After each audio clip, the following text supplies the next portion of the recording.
Si un agent de sécurité fait autre chose que de la sécurité, c'est un délit. La sécurité, c'est quand même un domaine important. Un contrôle du CNAPS peut déclencher d'autres types de contrôles aussi. Voilà. C'est la technique de l'agent d'accueil, l'agent de sécurité déguisé en agent d'accueil. Salut la Sécu, nous y sommes. La vidéo la plus attendue de ma chaîne YouTube, l'interview des 2 anciens contrôleurs du CNAPS. J'ai eu le plaisir de poser vos questions à Axel et à Xavier. Aujourd'hui, ils ont fondé une entreprise de consulting pour aider les entreprises à se mettre en conformité. Également, ils accompagnent les demandeurs de carte pro à les obtenir. Toutes les infos sont en description. Et juste avant de commencer l'interview, installez-vous confortablement ou écoutez la vidéo pendant votre vacation car elle est assez longue. Abonnez-vous, mettez un pouce bleu et on est parti. Ah oui, j'ai oublié, le jeu de cartes Salut la Sécu pour réviser est disponible. Le lien est en description. Est-ce que vous pouvez vous présenter? Donc moi Xavier, ancien fonctionnaire de police, 20 ans de police, une partie brigade de nuit, BAC, antiterrorisme, service de renseignement et un petit passage à la police scientifique. Et puis le CNAPS ensuite. Et moi Axel, donc moi j'ai fait des études de droit, ensuite je suis rentré au ministère de la Justice, donc j'ai travaillé au ressort de la Cour d'appel de Versailles, puis à l'administration centrale du ministère, avant de rentrer au CNAPS en 2021-22. Et voilà, et ensuite 3 années au CNAPS et Axe Consulting avec Xavier. Ok, Axe Consulting est votre entreprise que vous avez montée récemment. C'est ça, donc Axe, pour expliquer un petit peu, Axel et Xavier, donc c'est AX Consulting. Okay. Donc c'est une aventure humaine avant tout, même qui fait un petit peu du contrôle, mais plutôt aujourd'hui dans l'aide aux entreprises. En fait, là aujourd'hui, on a deux systèmes un petit peu, enfin deux secteurs d'activité différentes, plus les particuliers, on y viendra un petit peu plus tard. Mais effectivement, on aide les entreprises de sécurité privée à la mise en conformité. Il faut savoir qu'aujourd'hui, il y a à peu près 40% de manquements sur les contrôles du CNAPS pour les entreprises de sécurité privée. Donc on s'en est rendu compte quand on était contrôleur. Donc aujourd'hui, nous, l'idée c'est de mettre à disposition notre expertise et d'aider ces entreprises-là. Quand on parle de manquement, on peut parler du plus petit, ça peut être un défaut de badge, voilà, quelque chose de contraventionnel, jusqu'au plus gros, et des fois ça peut être sur du travail dissimulé, avec des conséquences beaucoup plus importantes. Donc notre premier objectif, c'est d'aider les entreprises à pouvoir se décharger de cette charge mentale qui est cette réglementation du livre 6 du Code de la sécurité intérieure, qui est particulièrement indigeste, parfois compliqué et qui a beaucoup de subtilité. Ok. Et donc on aide les entreprises de sécurité privée à proprement parler, mais aussi les structures qui aimeraient avoir leur propre service interne de sécurité. Parce que Xavier parlait de 40% de manquements pour les entreprises de sécurité privée. Ça grimpe, on peut aller au double pour les services internes de sécurité. Et souvent, c'est au moment où le CNAPS vient qu'ils se rendent compte de l'étendue des dégâts, des problèmes. Et donc, nous, notre credo, c'est vraiment d'axer sur la prévention et de dire mettez-vous en conformité avant les contrôles, parce qu'après, c'est trop tard. Okay. L'idée de cette entreprise aussi, c'est d'auditer peut-être dans un premier temps pour les entreprises de sécurité privée, de créer des structures de services internes de sécurité pour les entreprises qui souhaitent internaliser leur propre sécurité, l'optimiser aussi. Mais dans les deux cas, c'est de pouvoir les accompagner pendant tout leur parcours d'entrepreneurs, en tout cas dès lors il y a besoin de sécurité privée qui sont soumis à cette réglementation, d'avoir notre accompagnement, que ce soit pour la réglementation, en cas de question, peut-être en cas de contrôle du CNAPS, pour peut-être les aider à avoir des réponses, la conduite à tenir, savoir comment se passe un contrôle, voilà. Enfin, et puis les différentes démarches administratives qui peuvent être parfois très compliquées aussi. Comment est-ce qu'on obtient la carte pro? Alors il y a 3 étapes différentes. Pour la carte pro, dans un premier temps, il faut faire une demande d'autorisation préalable au sein du CNAPS. Une fois que cette étape elle est faite, qui est plutôt assez simple, il faut aller en formation. Il faut trouver un organisme de formation qui est agréé par le CNAPS. Et puis derrière, il faut, à l'issue de la formation, il y a un examen devant un jury qu'il faut passer. Donc il faut avoir l'examen. Et à l'issue de cet examen, on peut faire la demande de carte pro qui a une durée de validité de 5 ans, qui est renouvelable tous les 5 ans avec des remises à niveau, enfin une validation des acquis. Hein. Et puis, cette carte, alors c'est très important, je pense qu'on y reviendra, cette carte pro est soumise à une bonne moralité. Ça veut dire que des antécédents judiciaires ou voilà, peut y avoir un refus en cas de problématiques sur les antécédents judiciaires. Le CNAPS passe 2 fois, donc vous allez faire votre premier dossier pour rentrer en formation et ensuite, une fois que vous allez réussir votre formation, vous allez refaire une demande administrative avec vos pièces assez classiques et votre diplôme obtenu. Et là, vous aurez de nouveau une enquête de moralité et si c'est bon, effectivement, vous obtenez votre carte professionnelle pour 5 ans. Donc on différencie bien, vous allez voir, vous allez avoir un numéro différent. Donc quand c'est pour l'entrée en formation, ça commence par PRE et la carte définitive CAR, C-A-R. Pouvez-vous expliquer la loi des 5 ans sur le territoire français? Ouais, il y a eu une modification de la réglementation avec la loi dite sécurité globale du 25 mai 2021. C'est l'article 23, si je ne me trompe pas, qui dit qu'en gros, une personne qui est étrangère de l'Union européenne doit pouvoir justifier de 5 ans de présence sur le territoire national pour pouvoir accéder à un poste dans la sécurité privée, soit en tant qu'agent de sécurité, soit en tant que dirigeant d'entreprise. En plus de ça, elle doit pouvoir, alors c'est le B1, avoir une bonne maîtrise de la langue française, avec un test B1 qui se fait aussi dans un organisme de formation. Et je crois que pour le B1, c'est aussi pour les autres pays hors Dans l'Union européenne aussi. Concernés, voilà. oui. C'est ça, ils sont concernés aussi. Donc effectivement, on sait que c'est un dispositif qui a engendré pas mal de conséquences pour certains agents de sécurité. Je comprends d'où vient la question, puisqu'il y a des gens qui étaient agents de sécurité avant cette loi-là et qui ont eu une interruption peut-être un certain temps, en tout cas sur le territoire national, et qui ont perdu leur possibilité d'exercer. À noter juste que l'Algérie n'est pas concernée par cette disposition. Ouais, c'est la question que j'allais poser justement. Et c'est suite à un accord, si j'ai bien compris. Les accords bilatéraux entre la France et l'Algérie qui... Est-ce que l'autorisation préalable permet d'obligatoirement d'obtenir la carte pro à la réussite de la formation? Alors, pas nécessairement. Il n'y a pas d'automaticité, c'est-à-dire qu'il appartiendra au stagiaire qui a réussi sa formation, qui veut devenir agent de sécurité, de redéposer sa demande pour avoir sa carte professionnelle et il y aura une autre vérification des pièces administratives et une autre enquête de moralité qui sera effectuée. Donc là, on regarde le casier judiciaire, les traitements des antécédents judiciaires, s'ils sont inscrits au fichier des personnes recherchées. Donc, il n'y a pas d'automaticité, même si c'est un élément évidemment essentiel à l'obtention de la carte professionnelle. Pourquoi le délai d'obtention de la carte pro peut être très long? Alors, je ne vais pas te demander à toi pourquoi ça a mis 2 mois, parce qu'en fait c'est du cas par cas, mais ce qu'on retrouve souvent, ça peut être un problème de moralité, peut-être une mention au traitement des antécédents judiciaires, le TAJ. Donc du coup, les investigations sont poussées par le service de l'instruction pour vérifier si il y a eu un jugement, si il y a un classement sans suite, un rappel à la loi, en tout cas pour vérifier les conséquences de cette infraction.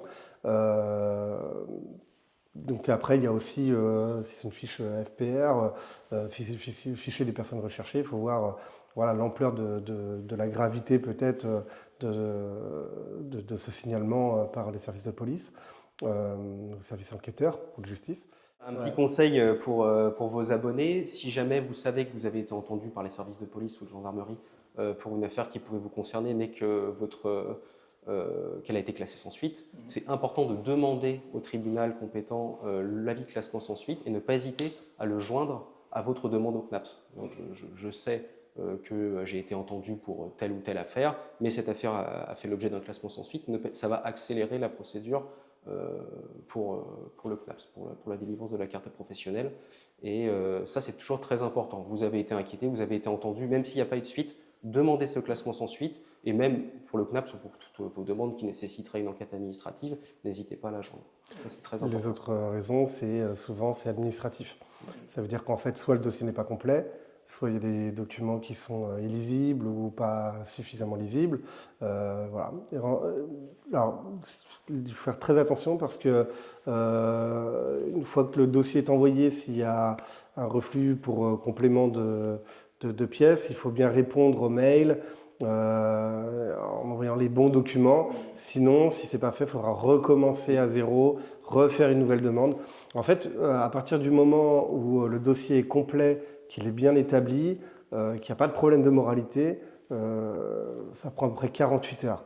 Donc quand il y a un délai d'1 mois, 2 mois, 3 mois, c'est qu'il y a un problème. Mais ça arrive souvent, mais c'est souvent par méconnaissance pour les agents de sécurité. C'est vrai que par exemple, voilà, parce que Xavier parlait de 48 heures, c'est les délais qu'on a pu observer pour un dossier normal, sans problème de moralité sur la délégation Ouest. Et son surcharge, par exemple, pendant la période des JO, effectivement, le service de l'instruction était un peu plus chargé, donc les délais étaient rallongés. Mais pour un dossier classique où toutes les pièces sont envoyées d'un coup, qu'il n'y a pas besoin de faire de relance et qu'il n'y a pas de problème de moralité, en quelques jours, la carte professionnelle est délivrée. Ce qui est compréhensible, parce qu'à partir du moment où il y a une problématique sur un dossier, il faut savoir qu'ils sont à peu près 10 au service de l'instruction sur la délégation Ouest, donc sur les 20 départements de la zone de défense Ouest, et qu'il y a à peu près, je crois que l'année dernière, on n'était pas loin de 10 000 demandes de carte pro à traiter pour 10 personnes. Donc dès lors où il y a un obstacle, les délais sont rallongés. Donc c'est pas forcément le fait qu'on ait quelque chose sur notre dossier qui peut que ça ralentisse, mais Non. le fait qu'il y ait 10 personnes qui partent, en fait 10 000 candidatures. Faut pas paniquer. Faut pas paniquer. Si vous avez un problème de carte pro, faut pas paniquer. Alors c'est vrai qu'on en discutera peut-être tout à l'heure, mais nous dans notre démarche aussi, on accompagne les entreprises, mais on a décidé aussi d'accompagner les particuliers pour obtenir leur carte pro du premier coup, peut-être en passant par nous, parce que des fois, nous on comprend que c'est pas évident, c'est peut-être beaucoup plus simple pour nous que pour eux. Et donc on accompagne les particuliers dans les démarches d'obtention des cartes pro ou en cas de refus, on étudie le dossier. Que peut-on faire en cas de refus de la délivrance de la carte pro? Alors il y a 2 choses. Déjà 3, parce qu'on peut nous contacter aussi, mais en tout cas sans passer par nous, le recours gracieux auprès du CNAPS et ensuite le recours contentieux auprès du tribunal administratif. Pour le recours contentieux, on recommande peut-être de prendre un avocat quand même. C'est pas obligatoire, mais au vu de la complexité de la procédure, il vaut mieux prendre un avocat. Parce que justement, je pense que c'est bien même qu'aussi les personnes qui ont des problèmes en cas de refus de leur carte pro puissent aussi vous contacter, parce que là, il y a un accompagnement, si j'ai bien compris. Tout à fait. Tout à fait. En fait, on y a beaucoup réfléchi. C'est vrai que c'est peut-être pas là le cœur de notre entreprise était plutôt dédié aux dirigeants, mais au vu des problématiques, des nombreux retours qu'on a, et notamment quand on passait dans les organismes de formation qu'on contrôle aussi au CNAPS, on avait énormément de sujets, beaucoup de retours de refus. Donc on a décidé de dédier vraiment une partie de notre activité sur cette délivrance de carte pro et d'accompagnement en cas de refus aussi. L'idée, c'est de trouver les points bloquants, pourquoi ça n'a pas fonctionné, et d'aiguiller, soit de dire bon, on peut vous accompagner par exemple pour un recours gracieux, ou vous conseiller une autre voie, voire vous mettre en relation avec notre réseau d'avocats si vous en avez besoin pour un recours contentieux. Et donc voilà, donc on a un panel assez large pour aider maintenant les particuliers aussi. Parce qu'en plus de vos contacts au sein du CNAPS, aujourd'hui vous avez aussi des avocats avec qui vous pouvez travailler pour les aider pour aiguiller les demandeurs de carte professionnelle. Alors voilà, tout à fait. Nous, notre champ de compétences est limité, puisqu'on est vraiment dans le conseil, sur la réglementation, dans l'accompagnement dans certains cas, mais par moments, nos compétences sont limitées. Et donc, du coup, on a un réseau, effectivement, d'avocats spécialisés en droit administratif qui peuvent prendre assez aisément ce genre de dossier et qui ont de l'expérience. Nous, on aide à la compréhension de la réglementation, on n'est pas des conseillers juridiques, on n'empiète pas sur le terrain des avocats, qui est une profession réglementée, qui n'est pas la nôtre. Donc c'est bien important de distinguer les deux, et c'est ce qu'on fait comprendre à nos clients, de leur dire jusqu'à quel point on peut les aider, et à quel point on a besoin de les orienter vers un avocat. Et dans ce cas-là, on leur propose notre réseau d'avocats, il n'y a aucune obligation bien entendu, mais qui sont à leur disposition pour les aider, et tout à fait compétent pour les accompagner jusqu'au consensus devant le tribunal s'il le faut. Qui est-ce qui délivre la carte professionnelle? Alors c'est le délégué territorial compétent pour la zone, donc le chef, si je peux vulgariser, qui va suite au travail du service de l'instruction, va vérifier que toutes les conditions sont réunies et va valider par sa signature la délivrance de la carte professionnelle. Quand un agent va recevoir sa carte professionnelle, il va voir le nom du délégué territorial avec sa signature à la fin. Donc c'est lui qui la délivre en première instance. Donc on aura bien compris qu'en fonction du lieu où on se trouve, le délégué territorial est différent. On a 7 délégations en France. Nous, on appartenait à celle de Rennes, qui fait toute la zone de défense ouest. Donc c'était le délégué de la zone de défense ouest. Mais on est quelque part tributaire de la décision du délégué qui gère la zone de compétence. Est-ce vrai que les agents de sécurité incendie auront la carte pro? C'est une rumeur. Alors, c'est un sujet qui revient régulièrement sur le tapis, mais d'ailleurs qui n'est pas inintéressant, parce que c'est vrai que les missions des agents de sécurité incendie, alors se confondent pas avec les missions de sécurité privée, mais se complémentent largement.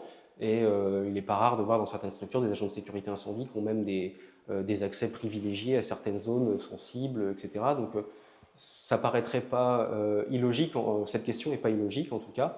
Mais en tout cas, à l'heure actuelle, la sécurité incendie ne rentre pas dans le giron du CNAPS. Il est possible que ça évolue, mais c'est pas vraiment pas d'actualité. Ok. Mm. Ok. Ouais, parce que c'est une question qui revenait souvent. Oui, mais on l'a constaté aussi. En tout cas, en interne. Et c'est quelque chose qui revient très régulièrement depuis que le CNAPS est créé, hein, de regrouper ces deux entités qui sont la sécurité incendie et la sécurité privée.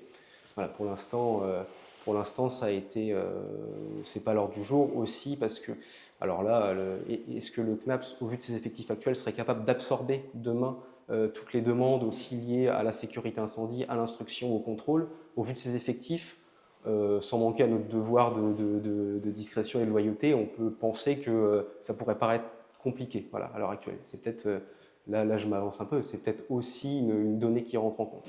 Est-ce que demain, si le CNAPS grossit, la sécurité incendie rentrerait par la même occasion dans le giron?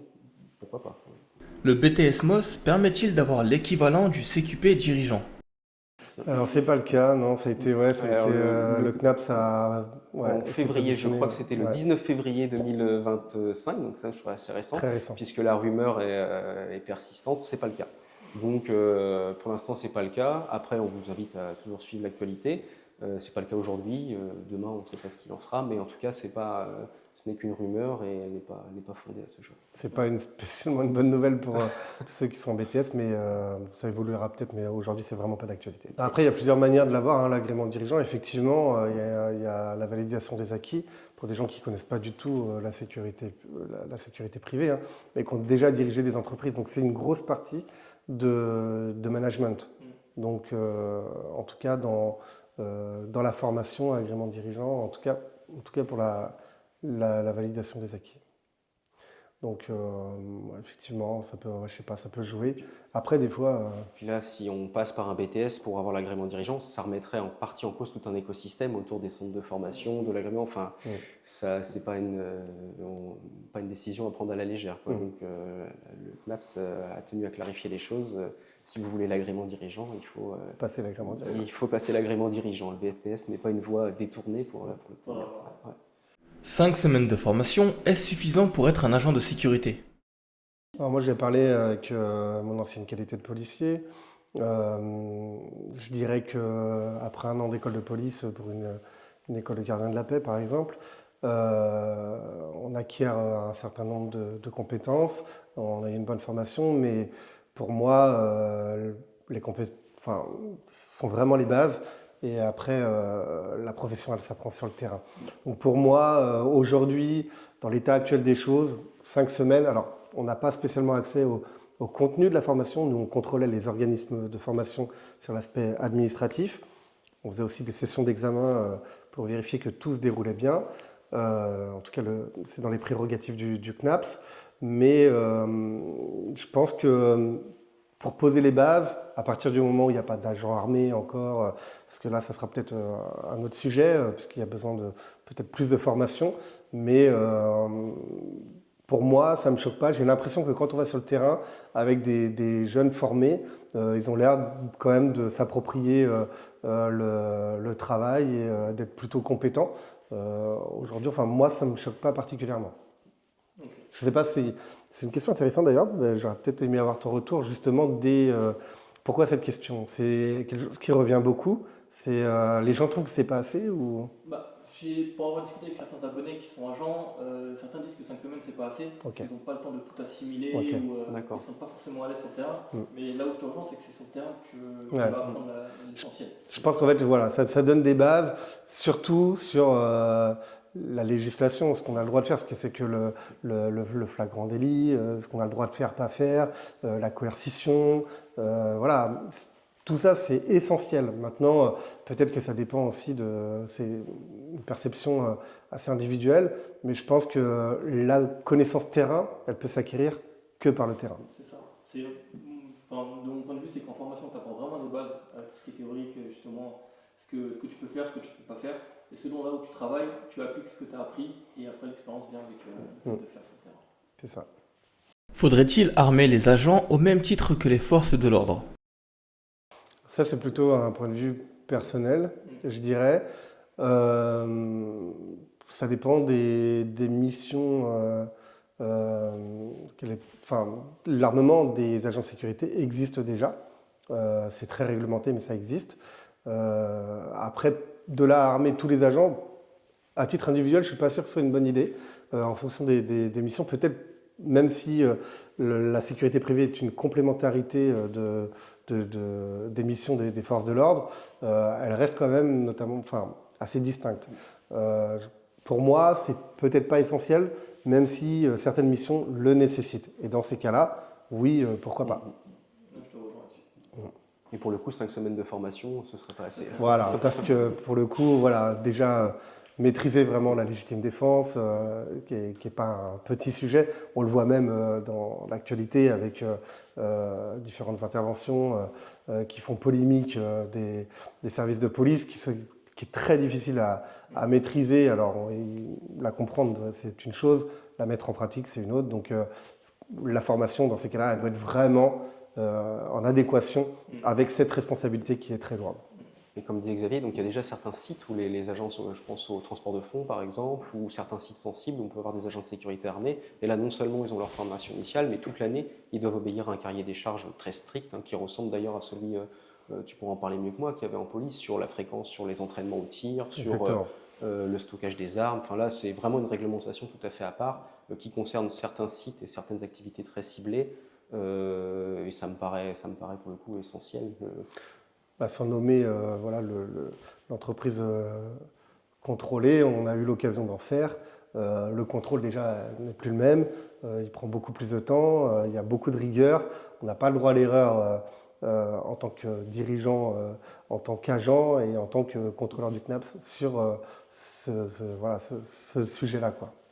Ce qui est compréhensible. Oui, tout à fait. Moi, je vous rejoins sur le fait que c'est pas tous les agents qui peuvent être formés. Il faut vraiment que ce soit dans des spécialités définies. Parce qu'on m'avait posé la question justement sur ce que j'en pensais des agents armés. De mon point de vue, j'étais pour et contre.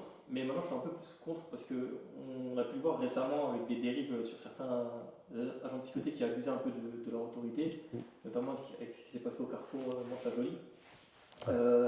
Moi, j'ai pu voir le retour dans les commentaires.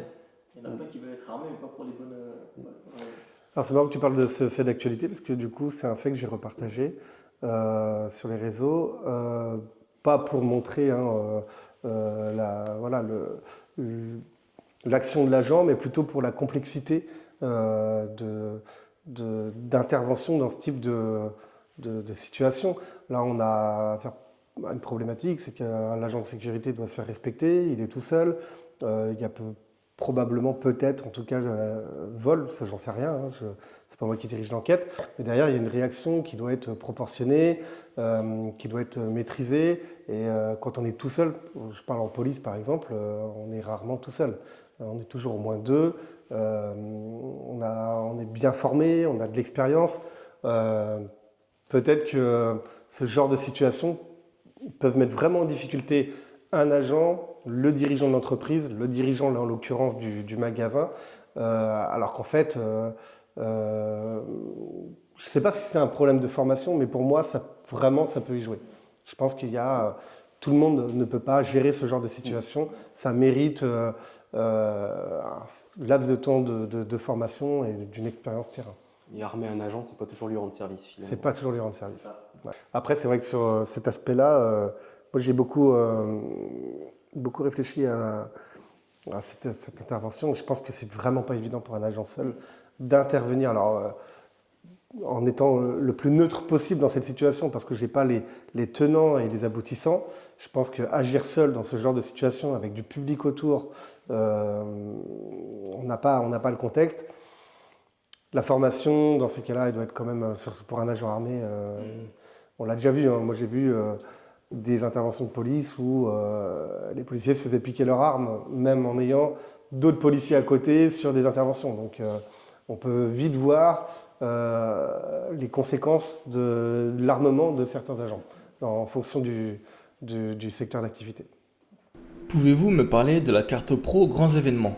Alors, la carte pro grands événements, il faut savoir, il y a eu les JO l'année dernière, et donc il y a eu besoin d'énormément d'agents de sécurité. Et la carte pro grands événements, elle n'a pas été créée spécialement pour les JO, mais c'est vrai que la vision des JO était importante, c'est-à-dire qu'il fallait trouver des agents de sécurité.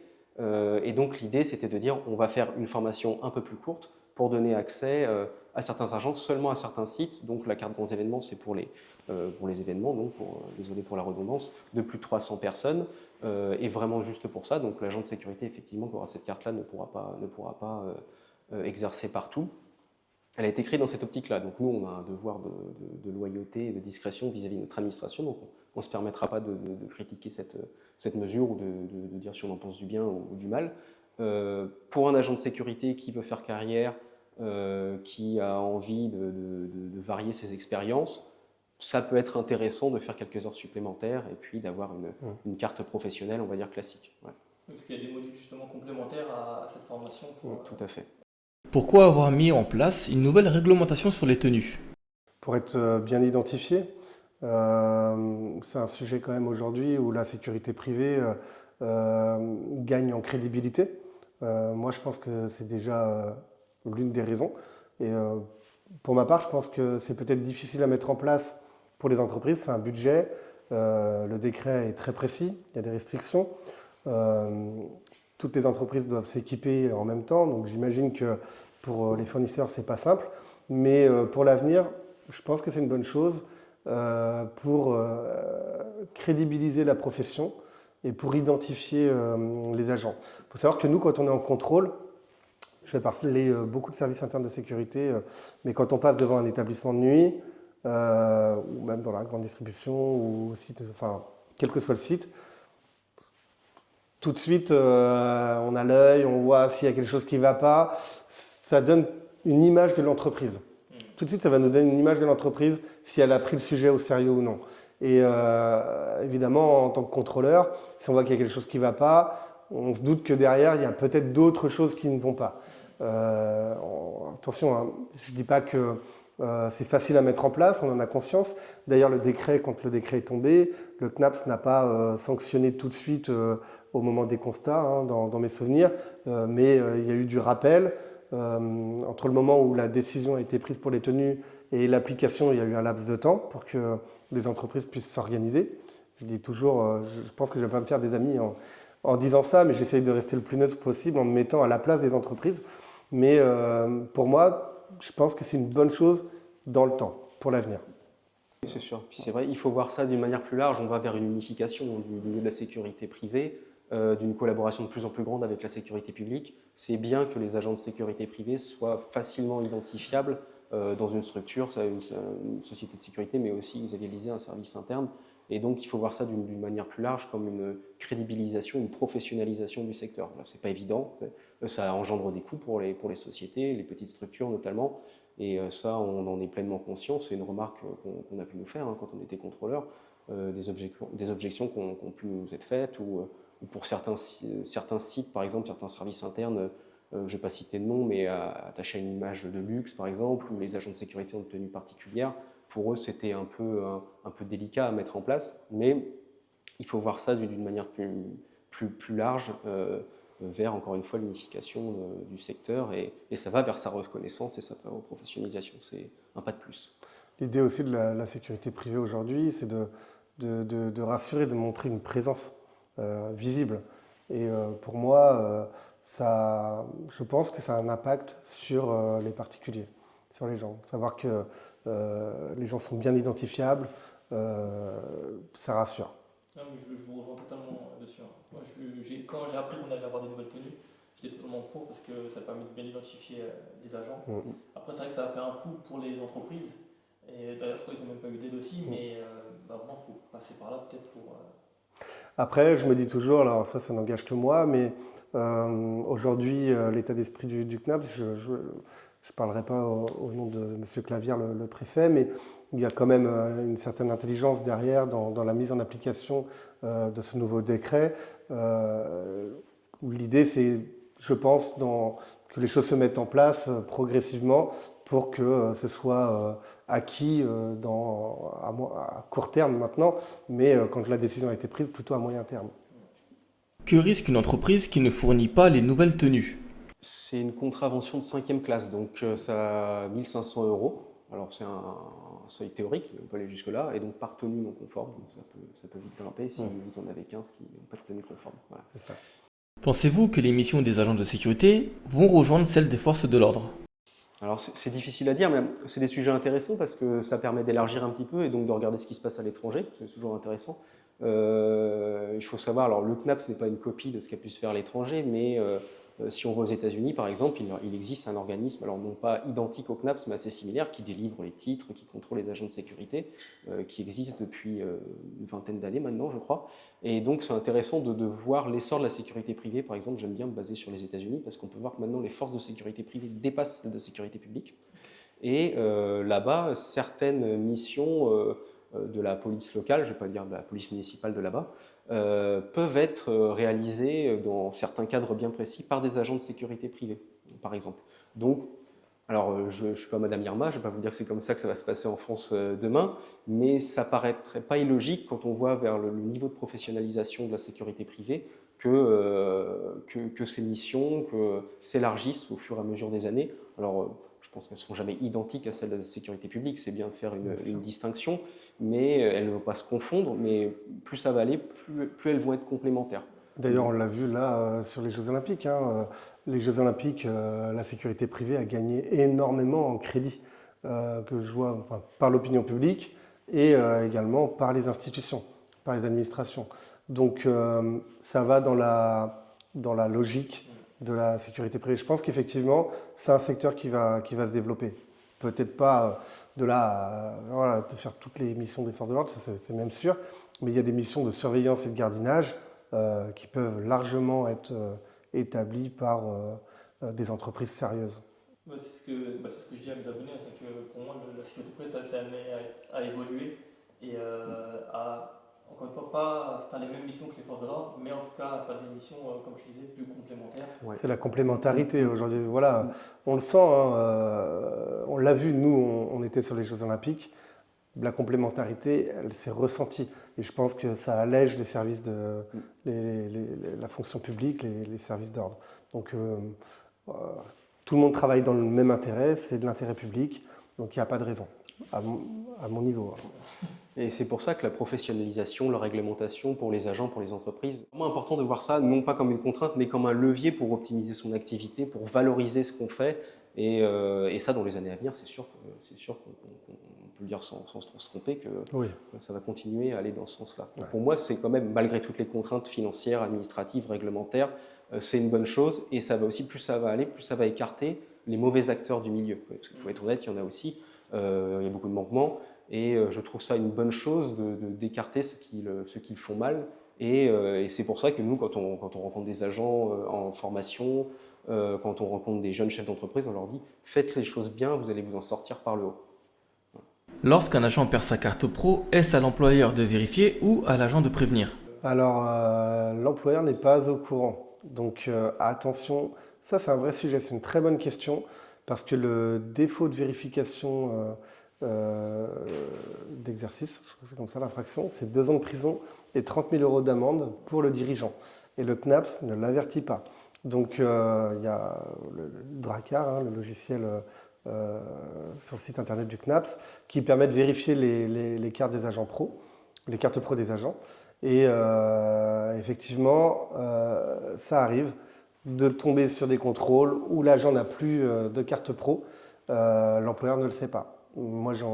Personnellement, je l'ai vécu plusieurs fois. L'agent risque, lui, 1 an de prison et 15 000 € d'amende. Donc voilà, c'est une infraction et administrative au sein du CNAPS, mais attention, là il y a du pénal derrière. En cas de contrôle, bon bah voilà, le risque est là. En cas d'incident, la sanction peut être quand même plus impactante. Donc, il faut savoir d'une manière générale, c'est vrai qu'on n'a pas abordé le sujet, quand on fait un contrôle et par exemple on va constater un défaut de carte professionnelle sur un agent, donc il va y avoir la partie administrative du CNAPS, la sanction peut aller jusqu'à l'interdiction temporaire d'exercer pour la société par exemple, et il y a aussi une partie pénale, donc quand on se rend compte d'un délit, on prévient le procureur de la République et donc on lui explique les faits qu'on a pu constater, et là il y a toute la machine judiciaire qui se met en route. Et donc, il y a les 2 degrés de juridiction qui se mettent en marche. Et souvent, il y a des convocations en gendarmerie, en police, au tribunal correctionnel. Et donc, c'est important, les 2 types de sanctions existent. Et pour les délits, ça peut vite monter. Et on ne sait pas si, comment dire, si rare que ça. Ça arrive assez régulièrement. Ce qui a généré aussi cette prise de décision de création d'entreprise, hein. C'est que souvent les entreprises disent ouais mais moi c'est bon, je suis en conformité jusqu'au jour où il y a beaucoup de petites vérifications à faire et il y a beaucoup de subtilités. Et on peut facilement enlever une grosse partie, mais en réalité derrière, pour avoir ce taux de manquement, c'est que c'est très difficile pour une entreprise d'être tout le temps 100% conforme. Et le défaut de carte pro, ça arrive souvent, des fois pas à cause de l'employeur, mais parce que des fois l'agent ne l'a pas dit, il a perdu sa carte, ça arrive, hein, ça arrive souvent. Et demain, un dirigeant a un défaut de carte professionnelle, donc il va être poursuivi, il va avoir au minimum un traitement des antécédents judiciaires, potentiellement un casier. Quand il va falloir faire le renouvellement de l'agrément dirigeant, ça se complique. C'est un petit cercle vicieux, c'est vrai que c'est vraiment une chose à pas prendre à la légère, effectivement. Parce qu'à partir du moment effectivement, où il y a une mention de traitement des antécédents judiciaires, le renouvellement de l'agrément dirigeant ou le renouvellement de la carte pro de l'agent, voilà, il est compromis. Il est compromis, voilà, exactement. Ça fait qu'un agent qui ne veut pas dire qu'il a pas sa carte pro pour ne pas perdre son travail, il peut mettre en péril quand même. En fait, le dirigeant c'est dans son devoir de vérifier que la carte pro est valide. On ne lui fera pas de cadeau là-dessus. Ça, le défaut de carte pro, c'est une vraie sanction. Enfin, c'est un vrai manquement, parce qu'en cas d'incident, donc le dirigeant doit vérifier très régulièrement toutes les cartes pro. Alors, la complexité, là, moi, je la comprends. Je pense beaucoup aux entreprises qui font de l'événementiel, qui recrutent des fois un petit peu au dernier moment, parce qu'il y en a un certain nombre qui sont désistés, qui ne sont pas venus. On sait qu'ils se raccrochent un petit peu aux arbres et qu'il faut quand même assumer la prestation derrière. Mais en général, on le retrouve beaucoup dans ce cas de figure, pas uniquement, mais beaucoup dans ce cas de figure. Malheureusement, c'est aux dirigeants d'anticiper ces problématiques. On a conscience de la difficulté. Non, bien sûr. C'est-à-dire que, par exemple, lundi, l'agent a sa carte pro, mardi, il peut ne plus l'avoir. Exactement. Okay. La décision de justice. Puis le CNAPS ne va pas prévenir, hein, donc d'où le logiciel Dracar, où il y a des vérifications à faire. Alors quand on a 100 agents, 150, voire plus, ça peut vite être fastidieux. Est-il possible de rentrer au CNAPS, et si oui, comment? Alors, on le disait tout à l'heure, on n'est pas nombreux. Je dirais que les places, quelque part, sont un peu chères, dans le sens où il n'y en a pas beaucoup. On en a libéré 2 en même temps. Je ne sais pas si elles sont comblées, mais effectivement, alors c'est à la base beaucoup de personnes en détachement qui sont déjà fonctionnaires, et il y a des contractuels. Alors je parle pour le service du contrôle, pour l'instruction c'est différent, pour le contrôle c'est de catégorie B. Donc en général, catégorie B, c'est à peu près Bac+2, je dirais. Ce que j'ai constaté au sein de notre délégation, c'est qu'ils aiment bien aussi les gens qui ont une expérience. Moi, pour ma part, j'ai 20 ans de police, j'ai eu différentes activités entrepreneuriales, que j'ai toujours. Je suis rentré au CNAPS comme ça, mais Axel a un parcours très différent du mien. Il y a beaucoup d'anciens policiers et gendarmes. Axel a un parcours très différent. Donc ils sont assez ouverts. Il ne faut pas hésiter à postuler à partir du moment où on remplit les conditions demandées. Et d'ailleurs, les postes sont disponibles sur le site du Sur le CNAPS, site du CNAPS, oui, directement. ouais, Ouais. sur Donc il faut le consulter.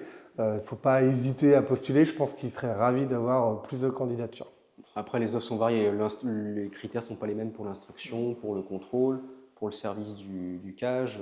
Les missions sont différentes Les aussi. missions sont différentes. Le siège à Paris aussi a de nombreuses fonctions, des missions pardon, de ressources humaines. Enfin, les offres sont variées, elles sont toutes disponibles sur le site du CNAPS. Donc, Ce que je peux dire, c'est que c'est une thématique qui est très intéressante et que c'est une institution qui évolue, je trouve, dans le bon sens.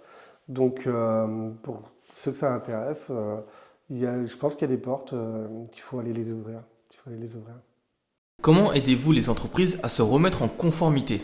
Effectivement, sur site, il n'y a peut-être pas de problématique, mais au moment du contrôle, il peut y en avoir. Notre société propose justement d'anticiper ces contrôles. L'audit permet de vérifier que l'entreprise est bien conforme. Si elle ne l'est pas, on va ajuster, on fera les ajustements nécessaires pour pas que l'entreprise soit prise à défaut par rapport à la réglementation en vigueur. Et c'est vrai que si l'entreprise vient nous voir trop tard, entre guillemets, notre plus-value va consister à dire auprès des services de l'État, bon, la société X a pris conscience de sa problématique, elle a décidé de se mettre en conformité en faisant appel à nos services. On voulait vous tenir au courant de cette situation et vous pourrez l'apprécier au moment de prendre votre sanction. Là, c'est là que va, entre guillemets, se limiter notre plus-value, même si c'est déjà pas mal. Mais c'est vrai que le mieux, ça reste d'anticiper et de venir nous voir avant que les ennuis frappent à la porte. L'audit nous permet de refaire vraiment tout l'historique de l'entreprise et de pouvoir faire un rapport détaillé à l'issue avec les choses à corriger. S'ils ont besoin, on est encore là. Après, l'idée, c'est de pouvoir créer un partenariat avec ces entreprises-là pour qu'ils puissent bénéficier de notre expertise sur le long terme, en les accompagnant dans toutes les démarches, notamment avec peut-être des veilles juridiques. On l'a vu, la veille juridique, c'est quelque chose qui peut être important, notamment, on parlait de l'agrément dirigeant, mais en 2016, les services internes de sécurité pouvaient être, les entreprises ont pu créer des services internes de sécurité, mais avec la loi dont on parlait tout à l'heure, dite sécurité globale, il y a eu des modifications, ce qui fait qu'ils se sont retrouvés en infraction sans même le savoir. Et pas des petites infractions. Un défaut d'agrément dirigeant, par exemple, pour un service interne de sécurité, on en parlait, c'est 3 ans d'emprisonnement et 45 000 € d'amende. Et ça, c'est récurrent. On le retrouve, je ne vais pas dire systématiquement, mais si on faisait les statistiques, ce serait... Tout à fait. Ouais. Et puis pour les services internes de sécurité, un petit focus sur quelque chose qu'on retrouvait très souvent et qui ne marche plus du tout, c'est la technique de l'agent d'accueil. L'agent de sécurité déguisé en agent d'accueil. Alors voilà, que les chefs d'entreprise, des fois, étaient contents de me dire « mais non, ce n'est pas un agent de sécurité ». Alors ça ne marche plus. Les agents du CNAPS sont assermentés maintenant, depuis l'année dernière. Donc tout ce qu'ils vont constater sur place va faire foi, jusqu'à inscription en faux. Donc la technique de mettre quelqu'un à la porte en nous faisant croire qu'il est juste là pour accueillir les clients, ça, c'est plus possible pour les services internes de sécurité. Donc en fait, votre entreprise peut devenir un label. Effectivement, en fait, l'idée, en fait, je pense qu'aujourd'hui, on peut proposer 100% de conformité. On est les seuls peut-être à pouvoir les proposer systématiquement, d'où l'idée du suivi des entreprises. Donc effectivement, on ne va pas parler de label aujourd'hui, mais ça permet de crédibiliser l'entreprise et de montrer qu'elle prend au sérieux la réglementation. Demain, il y a un contrôle, ou en tout cas, le contrôle c'est une chose. Moi, je pense toujours à l'incident. Je suis un ancien policier, j'ai vu tellement de choses dans ma vie, j'ai fait 20 ans, que je pense à l'incident. Le problème, c'est qu'une fois que l'incident a lieu, on ne peut pas revenir en arrière. Donc, le fait d'être déjà 100% conforme et de montrer qu'on y attache de l'importance, je parle des entreprises de sécurité privée, mais je parle aussi de la grande distribution, des sites industriels, des établissements de nuit, enfin des parcs d'attractions. Partout où il y a de la sécurité privée, l'image je trouve que la sécurité représente aussi l'image de l'entreprise. Demain, il y a un défaut sur la sécurité, c'est l'image de l'entreprise qui va être impactée. Et ça, on le remarque.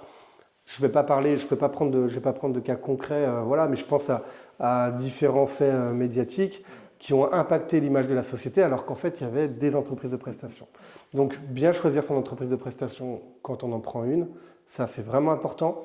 Donc une entreprise de prestation qu'on aura auditée, on saura qu'elle est 100% conforme. On va la sensibiliser sur certaines choses, notamment peut-être la sous-traitance, ça a beaucoup évolué ces derniers temps.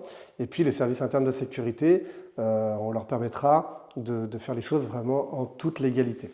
Et puis c'est vrai que pour rebondir sur ce que tu disais, quand il y a un incident, voilà, il y a des cas médiatiques en ce moment, dans une grande surface par exemple, avec un agent de sécurité qui s'est mal comporté, on ne va pas parler du nom de la société dans les informations, on va dire telle enseigne a eu un agent de sécurité qui a créé des troubles parce qu'il a agressé une femme, parce que voilà, il ne s'est pas comporté d'une manière professionnelle. Donc ça c'est vraiment important, même quand vous choisissez, vous avez une société, vous choisissez un prestataire extérieur, c'est aussi votre responsabilité de bien le choisir et pour éviter ces problématiques médiatiques finalement quand il y a un incident. Et nous l'idée c'est pas simplement de faire un audit et puis de se débarrasser entre guillemets, c'est d'accompagner les sociétés qui nous font confiance au quotidien parce qu'il en va aussi de notre crédibilité, de notre réputation et de faire en sorte non seulement qu'elles soient conformes à l'instant T quand on est sorti de l'entreprise, mais aussi au quotidien.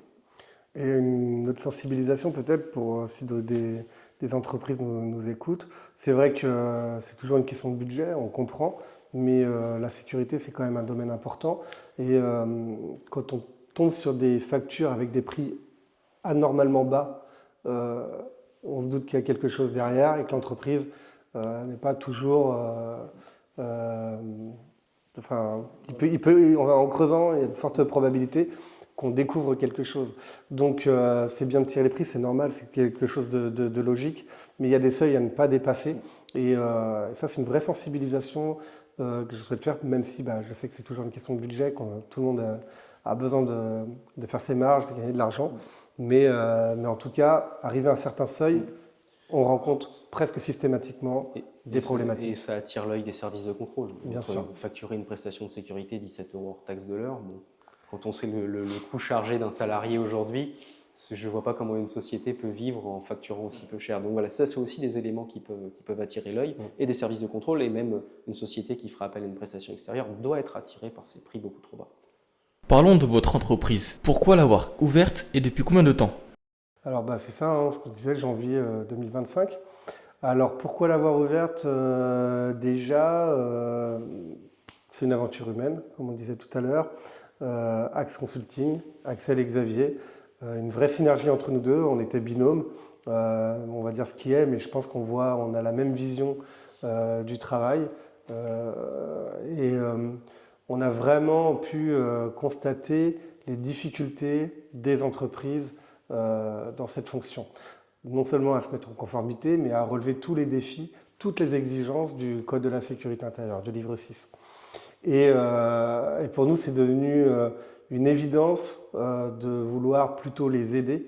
Je ne dis pas que le CNAPS n'aide pas, mais vu le nombre de contrôles, vu toute la charge administrative derrière, c'est pas une mission qu'elle peut remplir avec efficacité pour moi.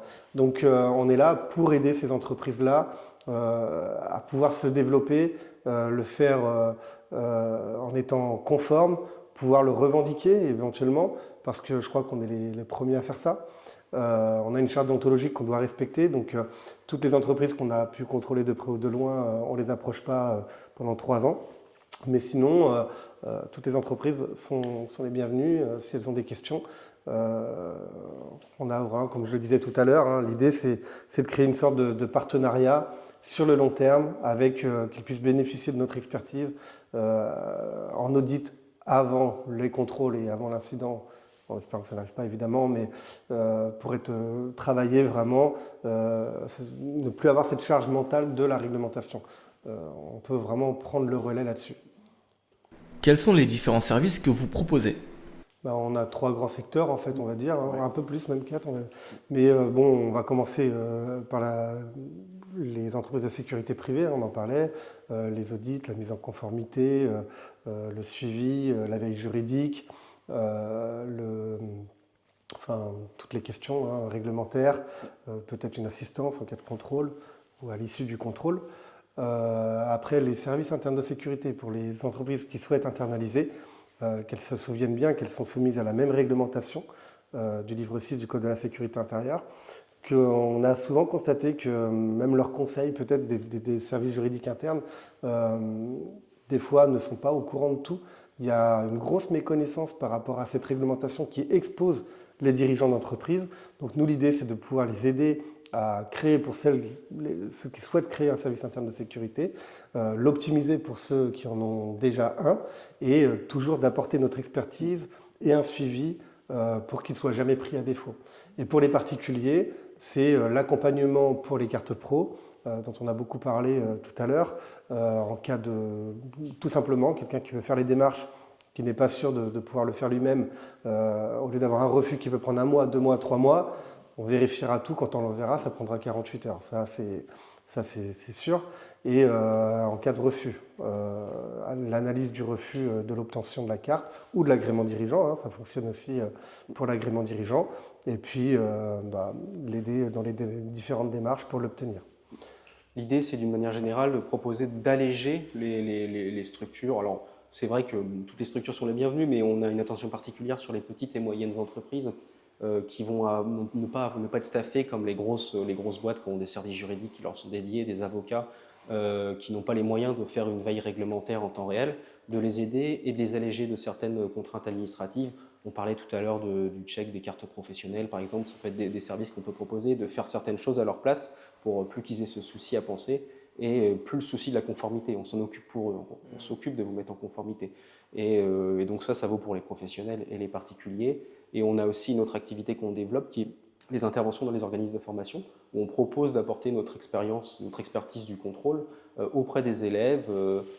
C'est des interventions alors qui démarrent autour d'1 heure, 1 heure et demie, mais qui peuvent être plus longues, où on intervient dans les OF et on leur présente une autre vision, un autre regard que celui du complémentaire, je pense, à celui du formateur, à leur apprentissage théorique et pratique, où on va leur exposer la réalité du contrôle, des cas concrets, et les sensibiliser sur la déontologie, sur ce qu'ils doivent faire, ce qu'ils doivent refuser de leur employeur. Et voilà, donc ça forme un tout. C'est vrai que dans les organismes de formation, on l'a décidé il n'y a pas très longtemps. On a décidé de le faire parce qu'on s'est rendu compte que, tout comme là, les stagiaires avaient beaucoup de questions sur les cartes pro. Donc on peut dédier un créneau d'1 heure, 1 heure et demie. Je pense que c'est déjà pas mal. Où on intervient dans les formations initiales. On pourra répondre à toutes les questions des agents de sécurité. Où peut-on vous contacter? On a notre site internet. Site internet, voilà, notre première porte d'accès. Et les réseaux sociaux, LinkedIn, Instagram, Facebook. J'en oublie pas, on est joignable. Il suffit de taper le nom de la société. Voilà. Ou sinon, le site internet, c'est www.ax-contact.fr. Axel, Xavier, merci d'avoir accepté l'interview. Merci d'être venu. Merci beaucoup. Et puis, on reste à votre disposition s'il y a d'autres questions pour tes followers plus tard. Voilà. N'hésitez pas à nous contacter, Internet, un message sur LinkedIn, sur Instagram, sur Facebook. On vous répondra au plus vite.